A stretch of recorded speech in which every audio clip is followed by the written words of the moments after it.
செந்தில் பாலாஜி இனி தமிழ்நாட்டு சிறையில் இருக்க மாட்டார். தமிழ்நாட்டு சிறையிலிருந்து வேறு சிறைக்கு மாற்றுவதற்கான நடவடிக்கை எடுக்கணும்னு சொல்லி பிரதமரிடம் கோரிக்கை வைக்கப்பட்டிருக்கு. ஏன்னா செந்தில் பாலாஜி சிறையில் உட்காந்து எல்லா வேலையும் செய்கிறாருன்னு ஒரு விஷயம் வந்து குற்றச்சாட்டு அவர் மீது இருந்துச்சா? அவர் கேசரி சாப்பிட்றாரு, ஓகே, அவர் கவனிக்கிறாங்க, மொபைல் ஃபோன் பேசுகிறாருன்ற மாதிரியும், கரூரில் வந்து ஜோதிமணிக்கு ஆதரவாக வந்து அவர் செயல்பட சொன்னார்னு சொல்கிற மாதிரியும், உள்ளே உட்காந்து எல்லா வேலையும் செய்கிறாருன்னு சொல்லப்பட்டுச்சு. அதற்கு ஏற்ப என்றைக்கு பொது வெளியில் பிரச்சார காலத்திற்கு முதல்வர் வந்து செந்தில் பாலாஜியை பற்றி புகழ்ந்து பேசினாரோ அன்றைக்கி அது ஊர்ஜிதப்படுத்தப்பட்ட ஒரு தகவலாக எடுத்துட்டாங்க. அதாவது செந்தில் பாலாஜியை பாராட்டி விரைவில் வெளியில் வருவார்னு சொல்லி அவர் வந்து அவருடைய ஆதரவாளர்கள்லாம் இங்கே நல்லபடியாக செயல்படுறீங்கன்னு சொல்லி ஒரு சிஎம் என்றைக்கு பேசினாரோ, ஸ்டாலின் பேசினாரோ, இந்த காணொலியும் எடுத்து அப்போது சிறையில் இருந்தாலும் சிறையில் இருப்பது போல் கணக்கு இல்லாமல் எல்லா சொகுசான வசதிகளும் செய்து கொடுக்கப்படுகிறது, மொபைல் ஃபோன் பேசப்படுகிறது, உள்ளேருந்து எல்லாத்தையும் இயக்குறாருன்னும் பொழுது இவருக்கு உள்ளே உட்காந்து அப்போ இங்கே இருக்கக்கூடிய பிற சாட்சியங்களை கலைக்க முடியும், பல சம்பவங்கள் அரங்கேறும். ஏன்னாக்கா விஓக்கள் வெட்டி படுகொலை செய்யப்பட்டதை எப்படின்னா செந்தில் பாலாஜி சொன்ன ஸ்டேட்மெண்ட்டோட பொருத்தி பாருங்க. நீங்கள் சொல்கிற விஷயங்கள்லாம் ஈடியும் பார்த்துட்டு தான் இருப்பாங்க. ஈடி எப்படி அலோவ் பண்ணிடுவாங்க? எது சார்? ஃபோன் யூஸ் பண்ணுறது, அங்கேருந்து கண்ட்ரோல் பண்ணுறது, இந்த விஷயங்கள்லாம் ஈடி கூடவே குத்து வச்சு உட்காந்துருக்கா? ரொம்ப சிம்பிளாக கேட்குறேன். அங்கே யார் சார் இருப்பாங்க? தமிழ்நாடு காவல்துறை தானே இருக்குது. ஈடி கூட குத்து வச்சு உட்காரல. இப்போது நான் என்ன சொல்கிறேன்னாக்கா, இந்த விஷயத்தில் அவங்க வந்து இந்த நடவடிக்கை எடுத்து அவரை மாற்றணும்னு சொல்கிறாங்க. அப்போது இங்கேருந்து தமிழ்நாட்டு சிறையிலேருந்து வேறு சிறைக்கு மாற்றினா தான், இல்லாட்டி செந்தில் பாலாஜி சொன்ன ஸ்டேட்மெண்ட்டை பொருத்தி பாருங்கள். 11 மணிக்கு நம்ம வந்து ஆட்சி சால்ட் கையெழுத்து போடுவார், ஆட்சி வருவார், 11:05 நீ மாட்டு வண்டி எடுத்துகிட்டு போய் மலைநல்லு, எந்த அதிகாரியும் தடுக்க மாட்டான், தடுக்கிற அதிகாரி இருக்க மாட்டான்னு சொன்ன பிறகு தான் நீங்கள் விஓக்கள் வெட்டி படுகொலை செய்யப்பட்டார்கள்.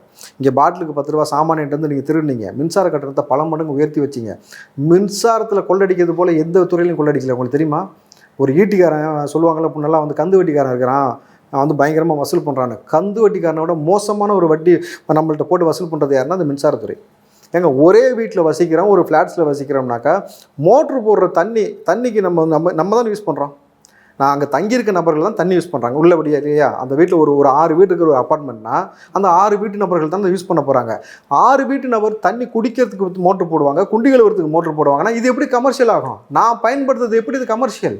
நான் அந்த இடத்துல வாடகைக்கு இருக்கிறேன், நான் வாடகை பே பண்ணுறேன் இருக்கும்போது இது எப்படி கமர்ஷியலில் வரும்? எனக்கு புரியவே இல்லை.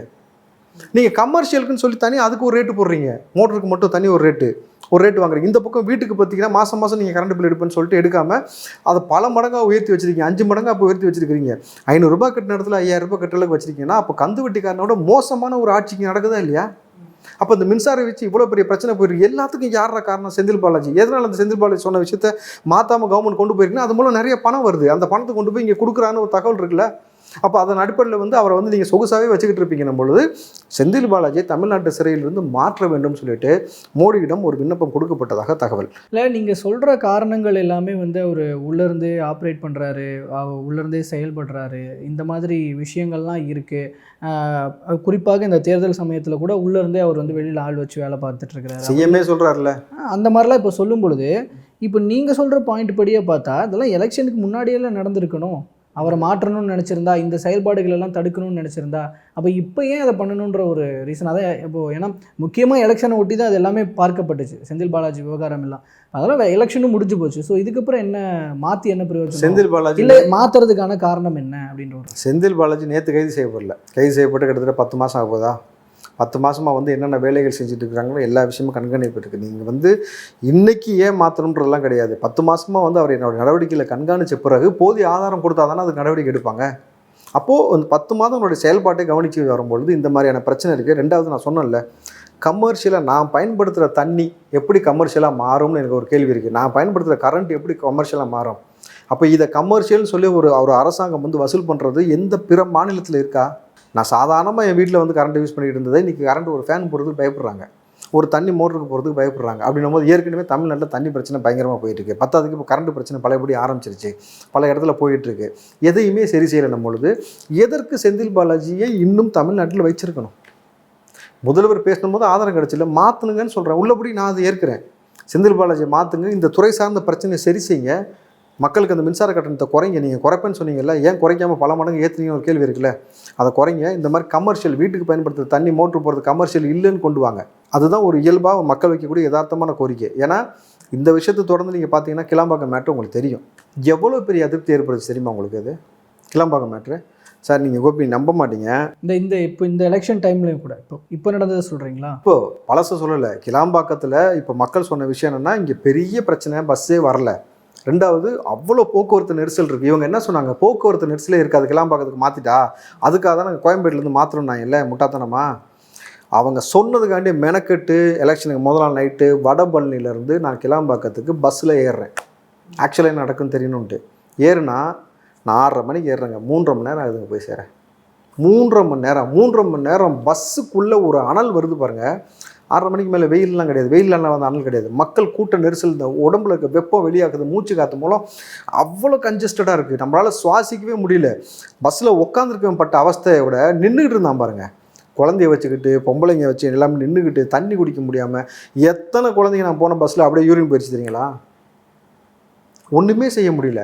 அப்போ 3.5 மணி நேரம் இது ஒரு பக்கம் பஸ்ஸில் பச்சையாக திட்டினானுங்க. சரி ஓகே, நானுமே லோ பேட்டரி ஆகி 3.5 மணி நேரம் கழிச்சு தான் போய் இறங்குறேன். கிளாம்பாக்கத்துக்குள்ளே இறக்கி விட்றான்ல, அந்த இறக்கி விட்றப்போ பஸ் ஸ்டாண்ட் பக்கத்தில் ஒரு கடை இல்லைங்க.